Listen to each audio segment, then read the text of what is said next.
Welcome to Brain Ponderings, unfiltered conversations with neuroscientists at the forefront of brain research. Today, my guest is Dr. Danny Pine. He's chief of the section on developmental and effective neuroscience in the National Institute of Mental Health Intramural Research Program down in Bethesda. He's an expert on childhood and adolescent anxiety disorders. So essentially, psychiatric disorders or psychological problems in kids as they're developing. And this is a big problem. Probably a lot of people heard about it in the news. There's even the Surgeon General is concerned about it. And so welcome, Danny. Thank you. It's great to be here. Now before we get into the anxiety disorders, can you talk a little bit about your background? Where are you from, the Midwest originally? I'm from the Midwest. Could you tell by my accent or? A little bit. I'm from southern Minnesota, Rochester. Okay, sure. I know home of the Mayo Clinic. Yeah. I've spent much time around there. So I went to college at a small school. Since you're from Rochester, you would have totally heard of it, Grinnell College. Yeah, in Iowa. Yep. Yeah, in Iowa, that's right. And I would regularly go to Minnesota from there. I spent a lot of time in Wisconsin. My mother's family was all from Milwaukee, and I'm still pretty connected to Wisconsin. But I actually grew up in what they call downstate. It's kind of rural Illinois. Went to med school at the University of Chicago, and have really always been interested in working with young people, and went to medical school with the idea that I was going to become a pediatrician, and was actually very committed to that right up until the very end of medical school. And I thought I wanted to do developmental and behavioral pediatrics. That's where my strongest interests lay. And this was in the 1980s. And I had a wonderful supervisor at the time who was a developmental and behavioral pediatrician. And I also really wanted to be a scholar. I was very interested in academic pursuits, although also very interested in being a clinician. And she actually said to me, because at the time in the 1980s, developmental and behavioral pediatrics was not a boarded subspecialty. She kind of introduced me to the idea of child psychiatry, and really not until the end of medical school, which is kind of another whole story unto itself.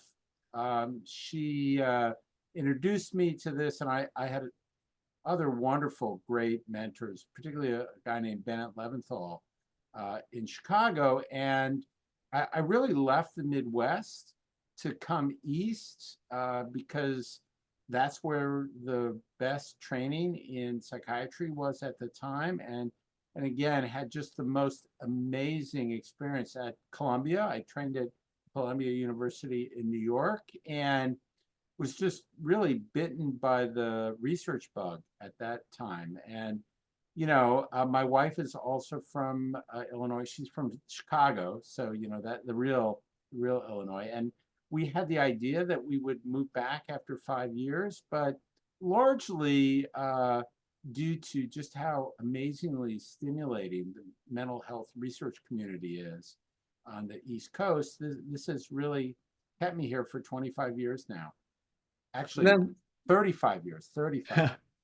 Yeah. yeah, I remember, and then I think we're similar age. So I was in middle school and high school in the 60s and then early 70s.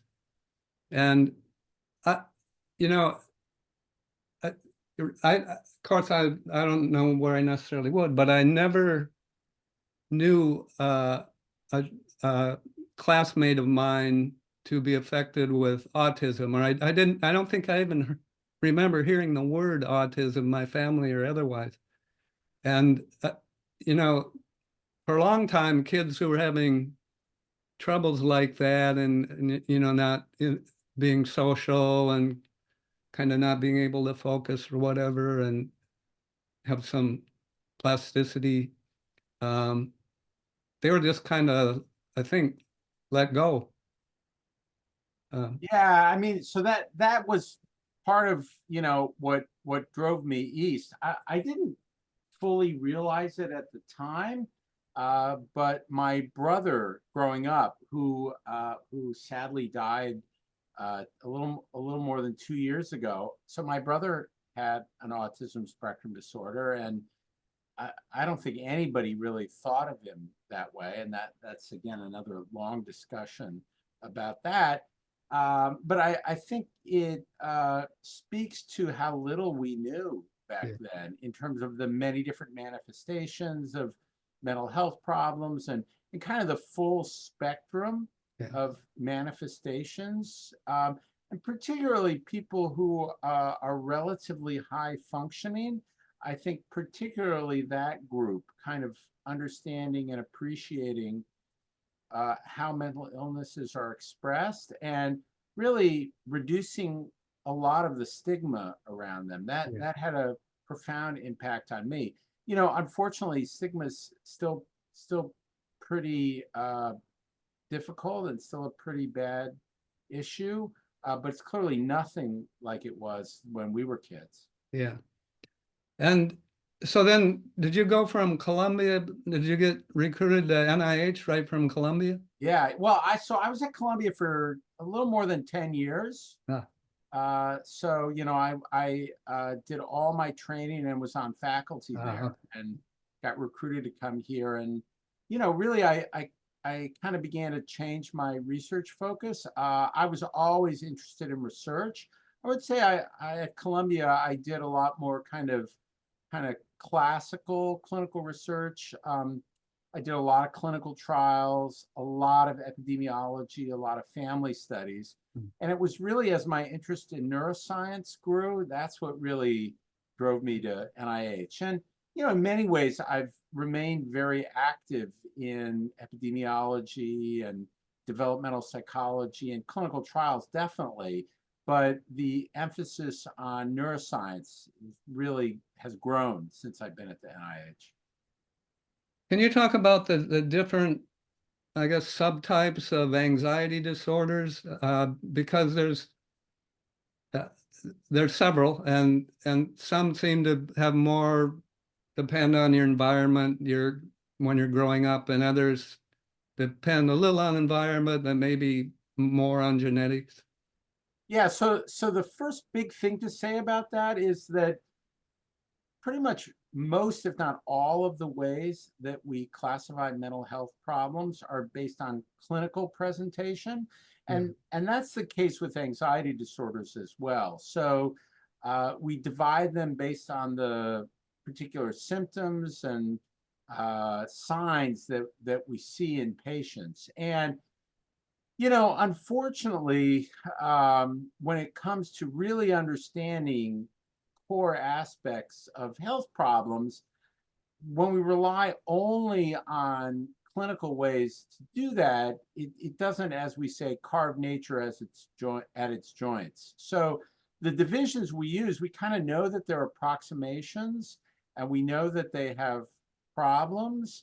But we don't fully know what are the right ways to divide them up. So we'll talk a little bit about what are those clinical groupings, and we still use them, and we do think they're helpful in many ways, particularly in communicating about the nature of a problem, or for healthcare professionals to communicate amongst themselves. But you know, the thing is that those are clearly going to change, and when they're going to change and how they're going to change, we don't really know. So that's the first thing to say.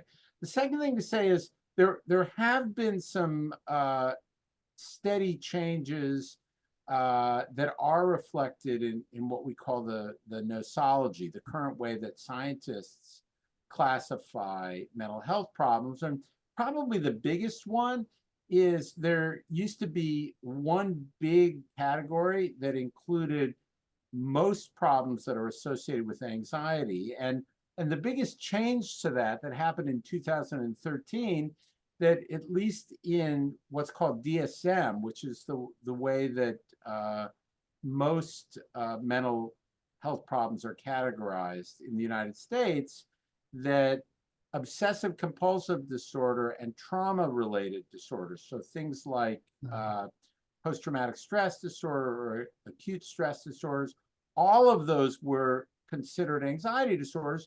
That changed in 2013. In the current classification, neither obsessive compulsive disorder nor post-traumatic stress disorder, they're not considered anxiety disorders anymore, even though they have prominent features in anxiety about them. And I wouldn't get too caught up in that, because again, this is going to continue to change over the next 20 or so years. But it makes the point that what people mean by an anxiety disorder changes over time.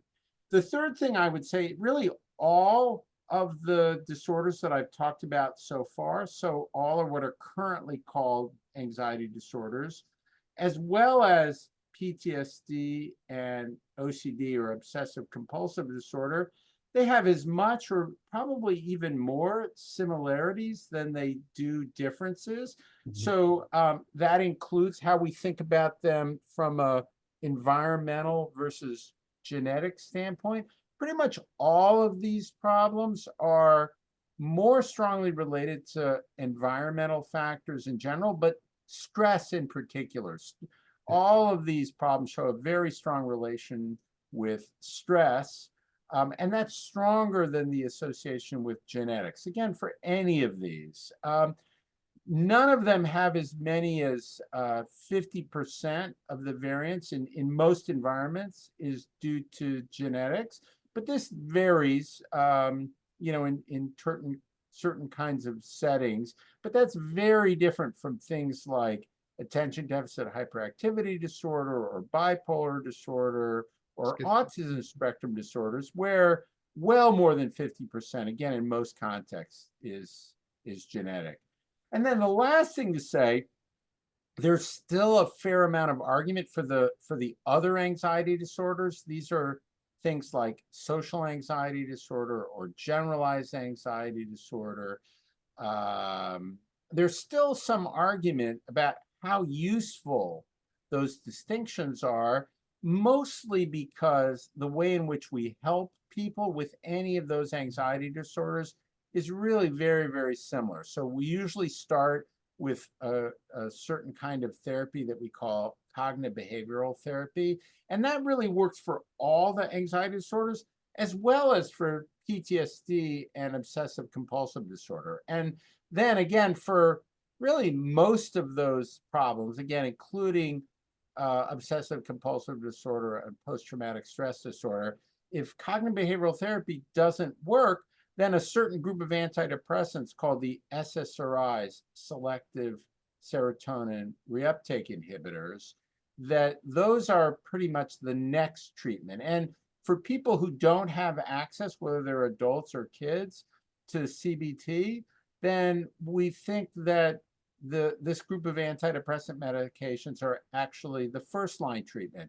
And that's really true of just about every disorder that we see that involves a prominent component of anxiety. Now, on the other hand, there are very strong developmental fluctuations, and you mentioned that. So things like separation anxiety disorder or social anxiety disorder, we tend to see those problems in children or young adolescents, whereas things like panic disorder or generalized anxiety disorder, we tend to see those as later in life. And we do think that there are meaningful things about those differences, and some of us, and I'm somebody in this group, thinks that those clinical clues are going to be useful as we try to better understand problems with anxiety, but not everybody feels that way. Some people feel that, most of the clinical distinctions that we use are not that helpful.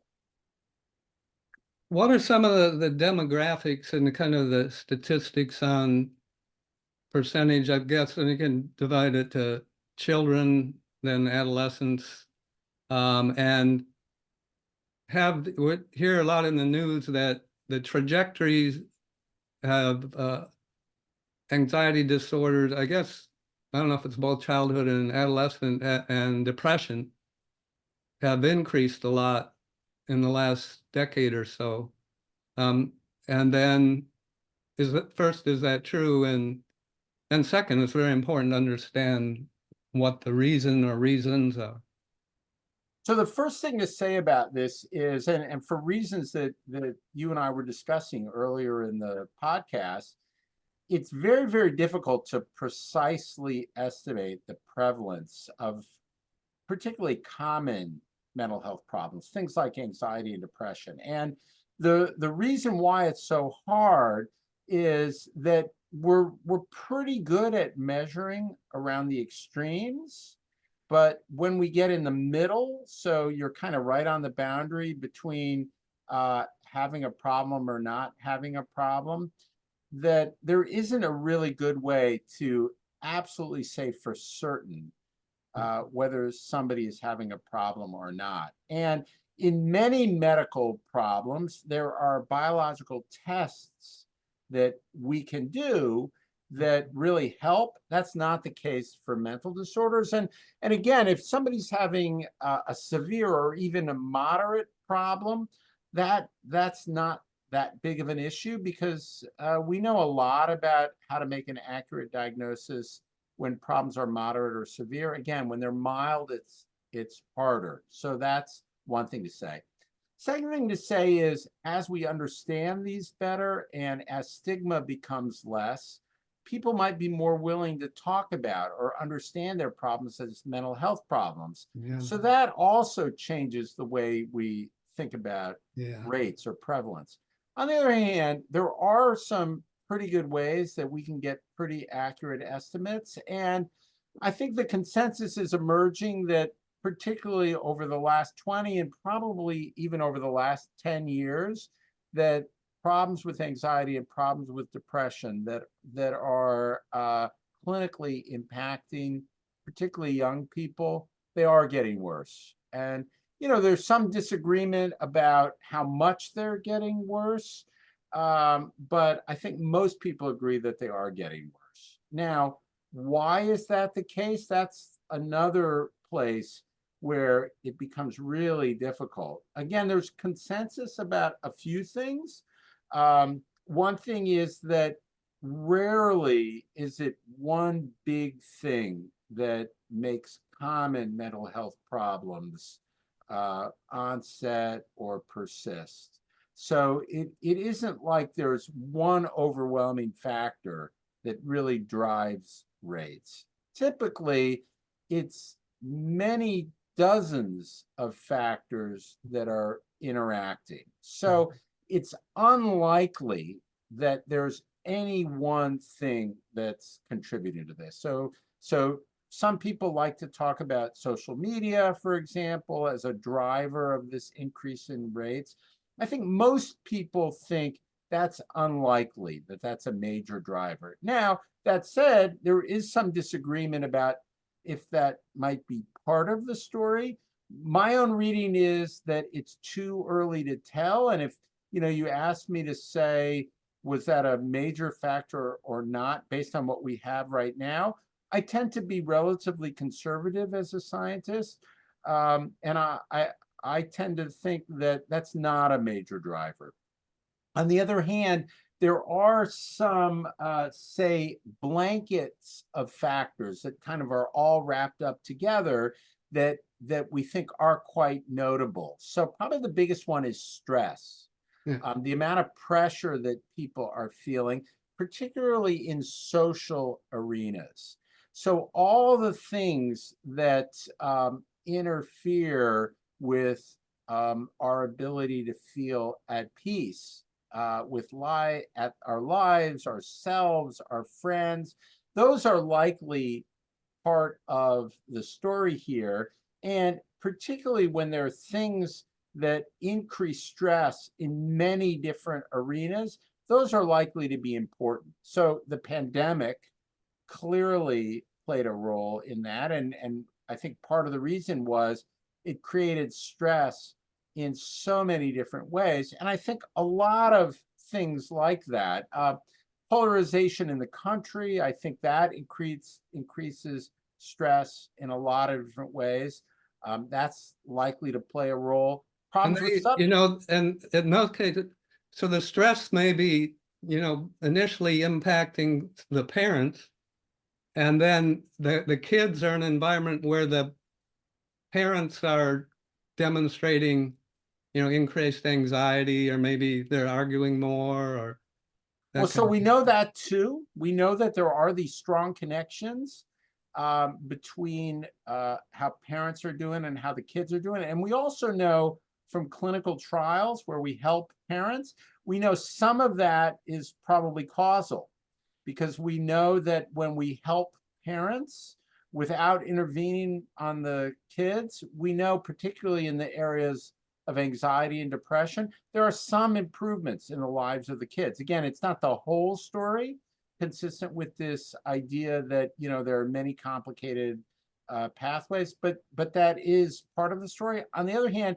kids' problems look like, again, it's not, we're not real clear on this, but it looks like kids' problems have increased more than adults' problems. So, you know, that can't be all of the story. You know, the other thing that we know is that there are great problems with inequality Yeah. in society, and both in terms of what that does for creating stress, which we think contributes to the problem, but also access to healthcare. That there are inequalities in access to healthcare.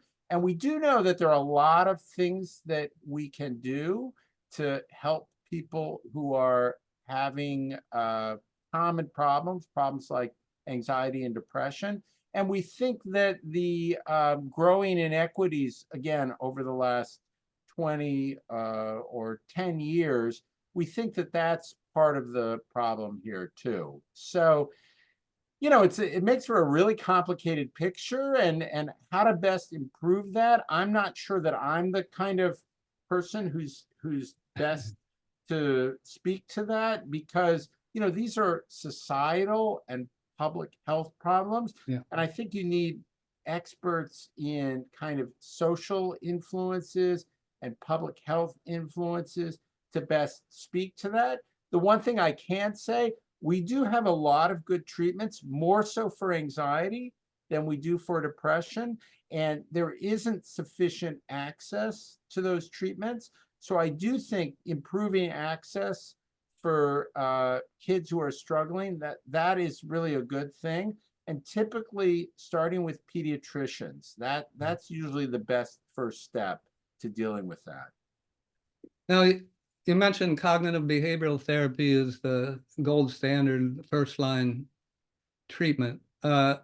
Nowadays, I know it's true for a lot of adults that they're moving to online therapy sessions versus in persons. Are there any data come out on that yet? Yeah, there's actually quite a lot of data on that, and it's by and large encouraging, with a few caveats that I'll just describe in a second. The data are really pretty strong in terms of the effects of online cognitive behavioral therapy. It can be quite effective for people, particularly who are suffering from anxiety. And that's encouraging because it's undoubtedly going to increase the reach of these treatments. Now, I said that there are caveats. So there are one or two big caveats. One is, it looks like it doesn't work just on its own, meaning that people can't just go get an app online and do therapy on their Right. own. There has to be some therapist involvement. So that's one thing. And then the second thing is that ongoing involvement has to be regular. It has to be ongoing. Now, the thing that we don't know is what's the minimum amount of contact that you need for online therapy to be just as effective as therapy with somebody who's not a trained therapist. So we think it looks like you don't need as much contact as like weekly therapy, which is usually the gold standard. But is every other week with a trained therapist enough? And then, you can kind of work on your own between it. It might be, or is it every third week? We're not really sure. And this is the kind of place where research from a public health standpoint could really have a big impact by clarifying, what's the minimum dose of online delivered cognitive therapy that you need to be equally as effective as weekly online therapy or in-person therapy. We know that it really works pretty well, but we don't know what's the minimum you can get away with and produce every bit as good of an effect as kind of the gold standard. What about exercise? For me, and I know I've noticed this as our kids were growing up, when one exercises regularly, it improves your mood and has kind of an anti-anxiety, antidepressant effect. Yeah, that's an excellent question. So, there are a lot of aspects of taking care of yourself that help with mental and emotional well-being. And exercise is clearly one of them. And we do know, relative to a lot of other just general good things that you can do, we know that exercise helps. Another one like that is sleep. Sleep is very important. And we know that those two things alone, improving your sleep and improving your exercise, those can have an impact in terms of anxiety that's better than a lot of other things that we might do.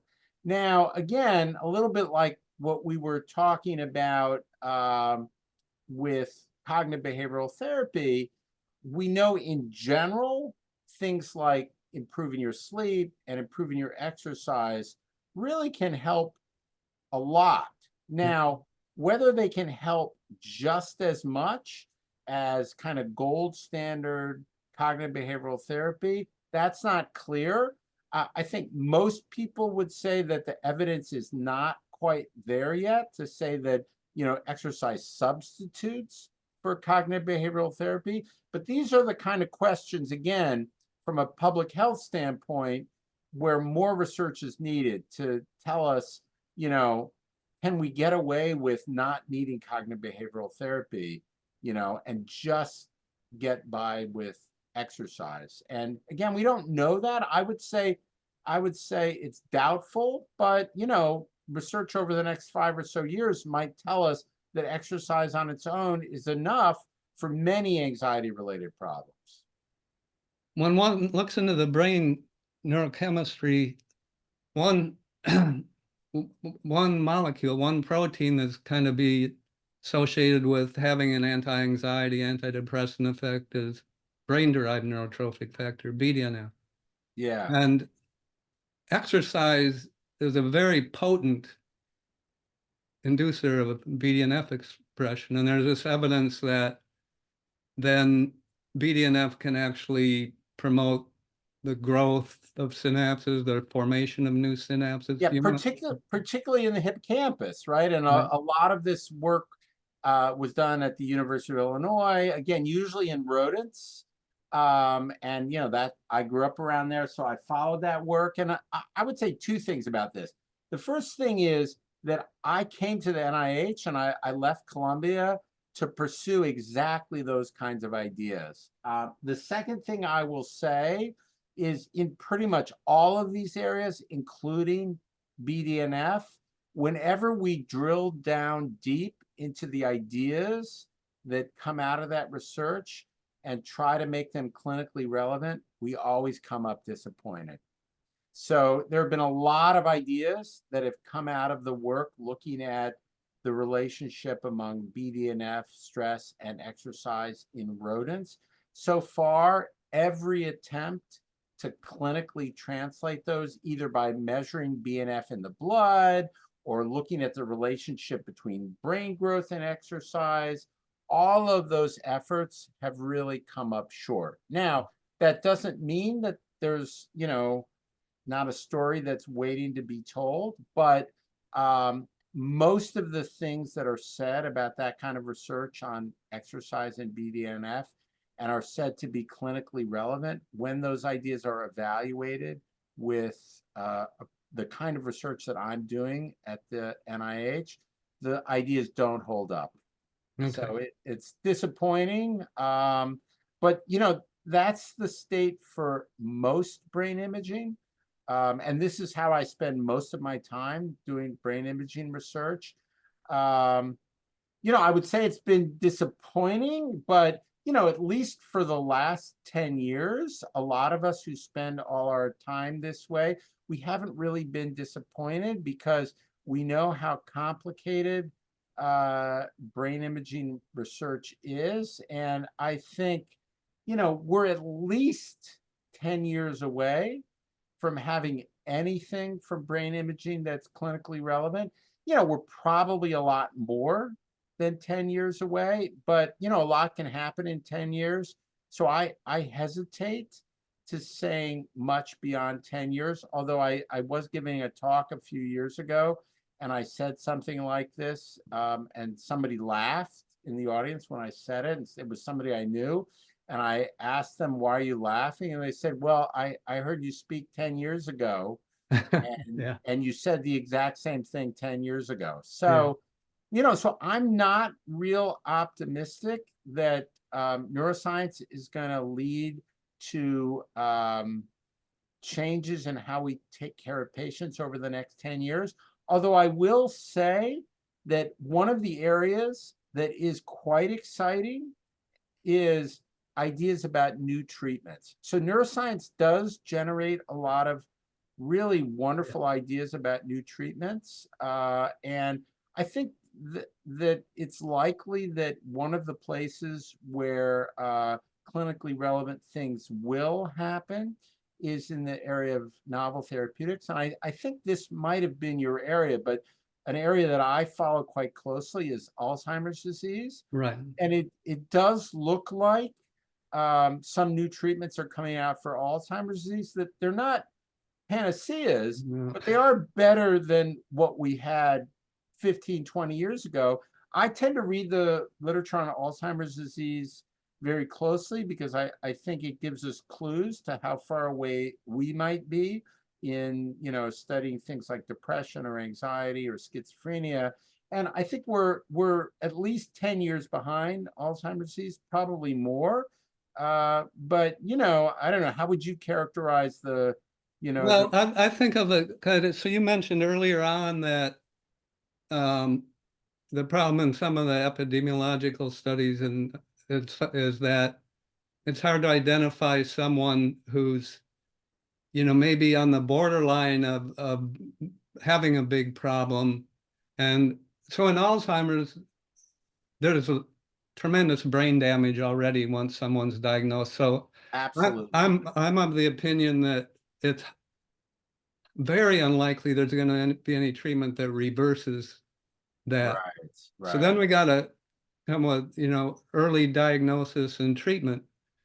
And my opinion is that, like, we're all at risk for mental disorders, or at least anxiety and depression, Yeah, and we're yeah, all at risk for Alzheimer's disease. So yeah. are there things we can do, through the things you've been talking Yeah, about? absolutely. But yeah, Absolutely. Well, yeah, so a few things I would say about this. The first is of course it's not completely different with Alzheimer's disease, but it is a little different in that the stigma, particularly for children with mental illnesses, is quite powerful. And I do think that there are risks with prematurely labeling certain behaviors as a sign of mental illness. sure. And that's a big issue when we think about children. I do a lot of research on temperament, and I work a lot with developmental psychologists and pediatricians in thinking about children's temperament. And they are quite cautious about thinking of any of those things, which are precursors for anxiety disorders, about thinking of those as things for which we should prescribe treatment. And I think we need to remember that in thinking about kids. So that's the first thing. The second thing is there are things we're learning from research with those kinds of children that I think can be applied broadly. And probably the biggest one is the importance of facing your fears. So, I have 3 kids who are now grown up and wonderful kids. And I remember thinking a lot when they were growing up, when they would be afraid of things. And as parents, we often want to protect our kids. One of the things we know from studies in kids with temperaments that put them at risk, and actually from helping kids who have those temperaments, is how important it is to face your fears. We used to worry a lot that it would be traumatic for children to face their fears. And in some cases, this can be true when they're fears that are related to extreme circumstances.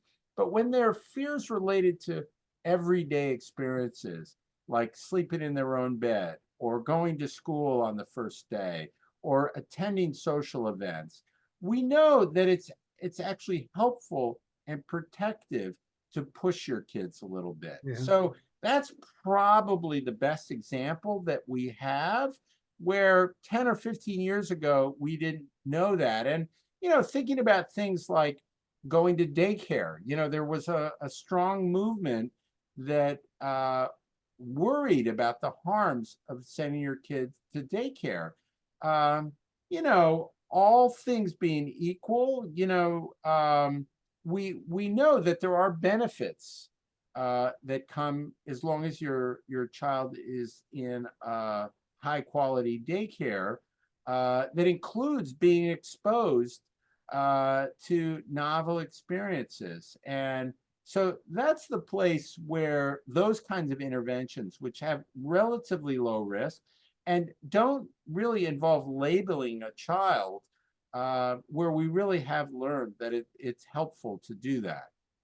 Exercise is probably another really good example. We can feel pretty confident that a lot more good will come pushing kids to exercise, including mental health benefits. Yeah, and the school, when you and I went to high school, we had gym class, right?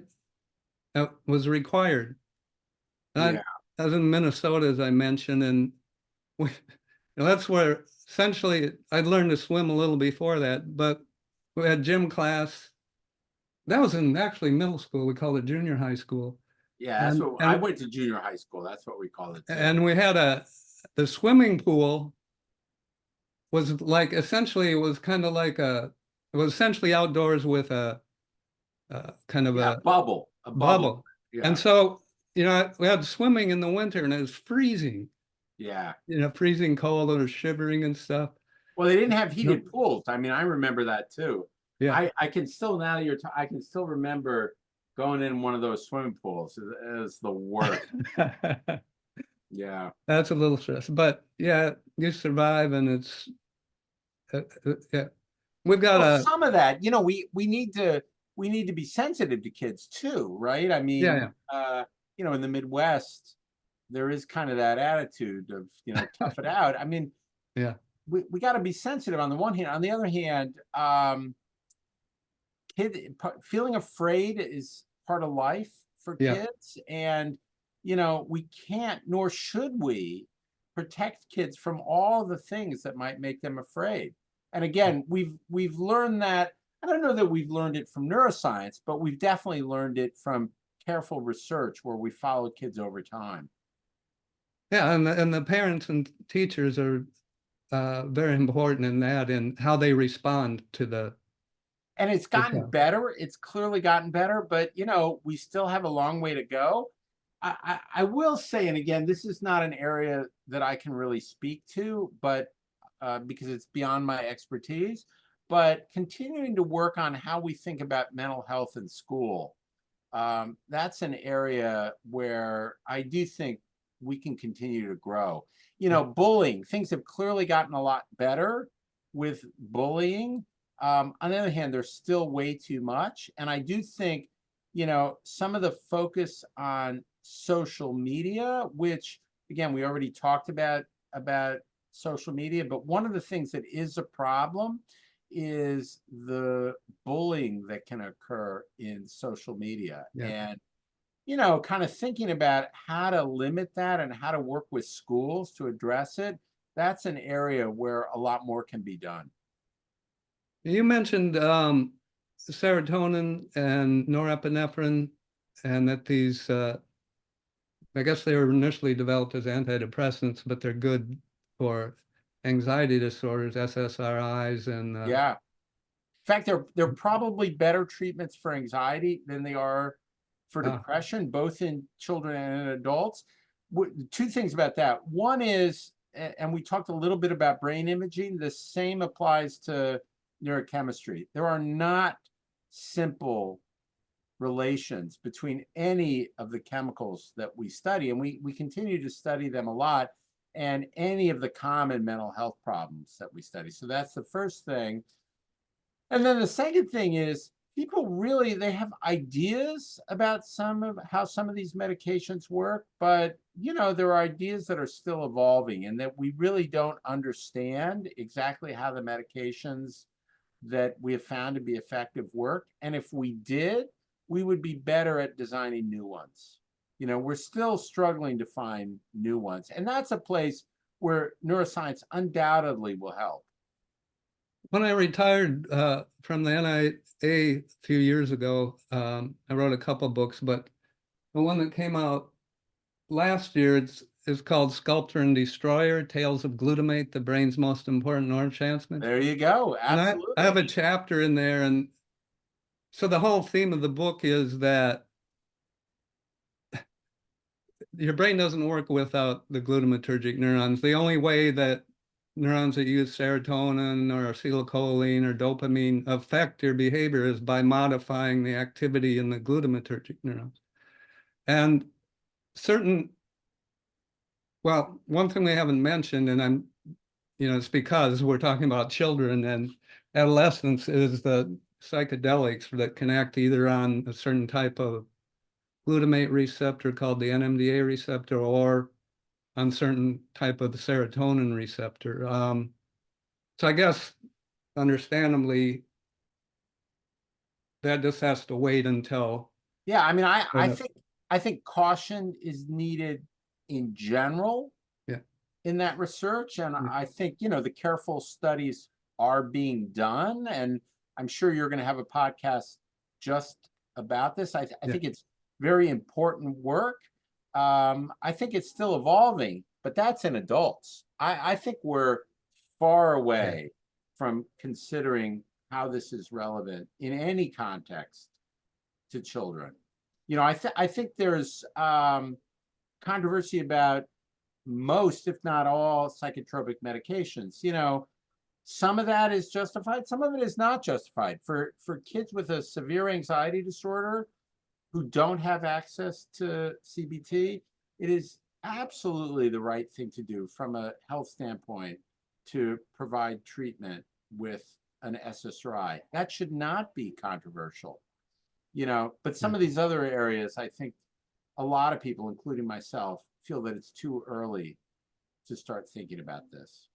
And there's no reason to use. So one thing that was prescribed for anxiety, I think the first drugs they activate the inhibitory neurons, the GABA neurons, and they have a lot of side effects. So I mean, there still is a role for those is there? medications, quite honestly. I think they're definitely second line treatments for a lot of reasons, particularly their abuse liability. Yeah. That they can have quite notable cognitive effects and interfere with memory and learning. So particularly in kids, they can be a problem.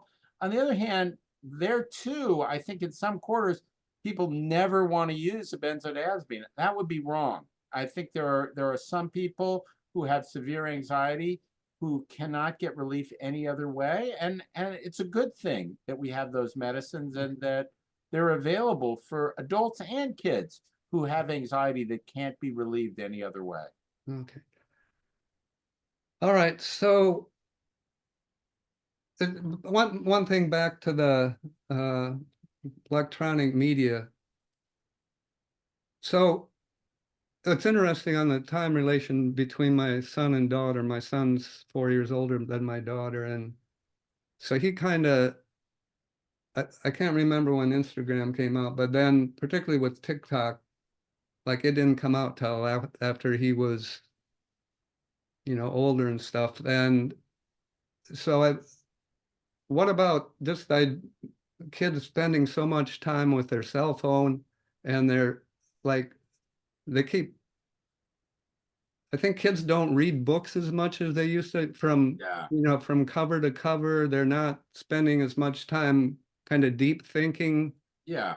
And is there any evidence that that affects mental health? Yeah, well, so I'll say a couple things about this. One is for all kids, a diversity of experience is a really good thing, you Yeah. know. So being exposed to all different kinds of social contexts and all different kinds of settings and learning about a bunch of new things, that's really important. And I don't think social media or TikTok or any of these things is unique in terms of too much of any one thing Okay. is Yeah. not a good thing for kids. Now, you could argue just because access is so much easier, you could argue that that's a unique setting that needs, unique thought and care. And again, I'm not an expert in that area, and I wouldn't go into that. So that's one thing I would say.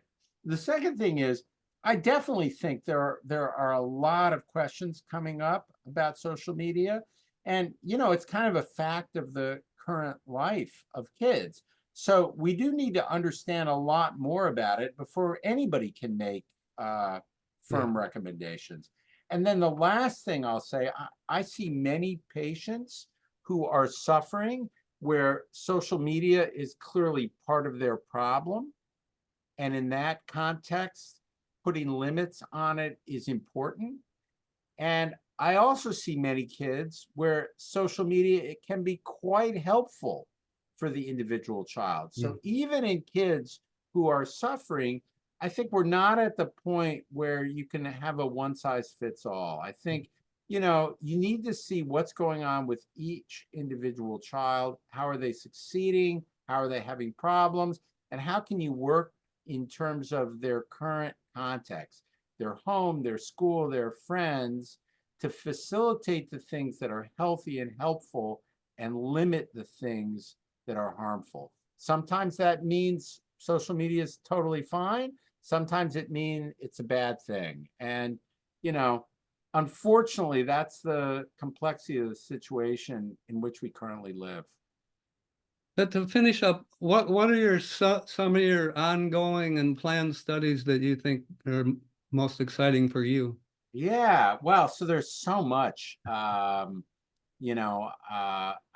We could have a whole separate podcast on that. I would say two or three things are most exciting. One thing that I'm incredibly excited about is trying to harness some of the technology to improve our learning and kids' ability to learn. So we talked a little bit about using technology to make cognitive behavioral therapy more deliverable. And I'm very involved in research with that, and that's very interesting. I'm also involved in research that's trying to help train therapists by using technology to monitor therapeutic techniques so that Oh, therapists can be more effective in their work with kids who are having emotional problems. And I'm trying to come up with computer-based games, so therapeutic video games. All of these areas are incredibly exciting, and I'm very heavily involved in them. Again, I hesitate to say too much because I think it's still early days, but I think it's really promising. So that's one really promising area. Another really promising area is some of the things we were talking about at-risk kids, how to identify risk, and how to try to change that trajectory so that, we can Yeah. kind of limit anxiety before it really becomes maladaptive. So that's another area where I have great excitement. Third area really relates to making brain imaging more scalable, and I think that's something where the field has really struggled. There have been a few recent efforts, and I'm involved in these to collect scalable brain imaging data, and that has been kind of sobering in that the bigger the data sets that we collect, the less actionable the imaging data we collect seems from a clinical standpoint. And there's a question about whether that has to do with the technology. Have we kind of reached the limits with current technology, or does that have to do with the quality of data that we collect? So I'm spending a lot of time with the current technology that we have, seeing if we can get higher quality data to the point where it might be clinically relevant. And that's something that Okay. I'm very involved in. Other people are very involved in trying to improve our technology, so that could increase the scalability. I've kind of talked about those three things in terms of what I think is most clinically relevant, starting with the new treatments, and then the talking about identifying risk earlier, and then last of all, brain imaging. I think the brain imaging stuff is furthest off. That's the stuff that is at least 10 years away. Some of the other things in the other two categories, I think they might change clinical practice within the next 10 years. I will say I feel incredibly fortunate. I don't know if you felt this way. There are a lot of things about being a government scientist that are challenging, and that are unusual, but I feel incredibly grateful to be supported the way I am, and I love my job. Yeah. I feel very grateful to be supported the way that I am, and that's why I was very eager to come on this podcast and talk a little bit about this work, because I feel like it's giving back to the community, and it's both maybe talking about some of the ways we need to be cautious, but also highlighting some of the things that are really wonderfully exciting, both because the discovery is so fascinating and new, but also that it does instill hope that some of the work is going to improve our ability to work with kids and improve their lot in life. One of the greatest pleasures, you know, being the head of a lab is training young Absolutely. budding scientists that have a lot of Absolutely. energy and enthusiasm. Absolutely. Yeah. Absolutely. It's interesting you say that. I totally agree. I love that about it. One of the things it took me a few years to get used to is there's so much turnover, because probably Yeah. about 2/3 of my group are students. And, just saying goodbye to so many people, it's people that do amazing, great things. But I have to say, I've kind of gotten used to it. It still hurts me a lot. But like you say, the sense of discovery of all these new young people coming in, it's so invigorating. And, Yeah. it's a unique thing again about government science, because so much of the people are students. Yeah. In my group, it's well over half are students. So they're, none of those people are here for longer than 5 years. Yeah. But it brings great excitement. Yeah, but even in that 5 years, a postdoc, you know, they can mentor a post-bac fellow or Absolutely. like that, and it's good Absolutely. experience for them too. Yeah. Yeah. Yeah. Um, oh, I was going to ask you one kind of science thing. So I'm good friends with Avi Nath. Oh, I know Avi really well. Yeah, Yeah, Avi's because amazing. we were at the University of Kentucky at the same time. Then I got recruited to Baltimore, where the NIA intramural program is. And then a year later, he came to Hopkins, which is in Baltimore. But during COVID, actually, I had him on one of the podcasts. It's been a couple of years ago now. And so this was during COVID, and he was telling me about the new MRI they had at NIH that's very powerful magnet, like 9 point something Tesla. Yeah, yeah. Are you taking advantage of that? Well, so I would say a few things about this. The first is that's an excellent example of technology to try to get better methods. So higher Tesla magnets is just one example. There's all kinds of new things you can do. And there are a lot of people like Avi that are doing that. That's not the kind of thing that I'm doing, mostly because, as we were talking about with other things with children and adolescents, we need to make sure that things are safe before we start using them with children and adolescents. And a lot of the newer technology, even though it looks like it's safe, we're not sure yet.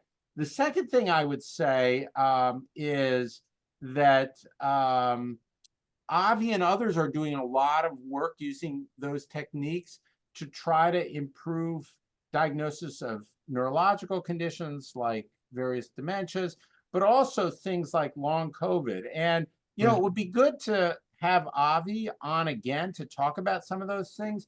My reading of it is that, we're making progress, but again, we're still some years away from any of those things being clinically relevant. But again, it's not my area, so I would love to, hear what Avi would have to say on a podcast with you. And things keep popping in my brain, but one thing you didn't mention is there's a lot of interest for a lot of neurological disorders, and there's even a lot of companies around this, is ways to stimulate and inhibit neural circuits non-invasively with transcranial magnetic stimulation or just direct current. Is there any work? Yeah. So I am fairly involved in that work as well. I was somewhat involved in what you're talking about, TDCS, transcranial direct current stimulation. And that's the kind of thing that, gamers, you can go online and you can buy those kinds of things, a Spark helmet. Now, I will say that you got to be careful. There are people who have had transient blindness from doing that. Wow. Yeah. So I think there are questions still about how efficacious that is. And there are people who are using it in children. I'm not using it in children, but it's quite exciting. The technology that I use is TMS, transcranial magnetic stimulation. There are fewer questions about efficacy. It's pretty clear that can produce pretty potent changes in neural circuitry, but there's also risk there. It's a small risk, but there's risk for seizures. So we are doing treatments for kids with major depressive disorder at the NIH, and we have studies that are recruiting kids. There, the kinds of problems that kids have to be pretty notable, more notable than anxiety disorders. We're not using TMS or any brain stimulation technique for the treatment of pediatric anxiety disorders. There are some people who are doing it, and in certain circumstances that could be okay. But again, with a lot of the discussions of new technology, because the threshold for protecting children is very, very low, most of the more exciting things are not being used in children appropriately so. And I will say, there is great excitement in psychiatry and psychology.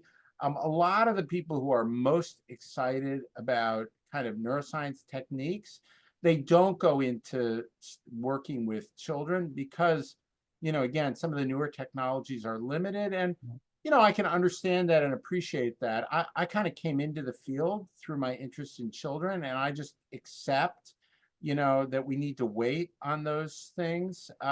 But this is why I'm always really excited to talk to people who primarily work with adults, just so we can talk about some of the ideas that, you've been raising on the podcast. Yeah. Okay, great, Danny. I enjoyed talking to you. Thanks for taking the time. Yeah, so please do send me a link when it's I will. out, because I'm gonna, send it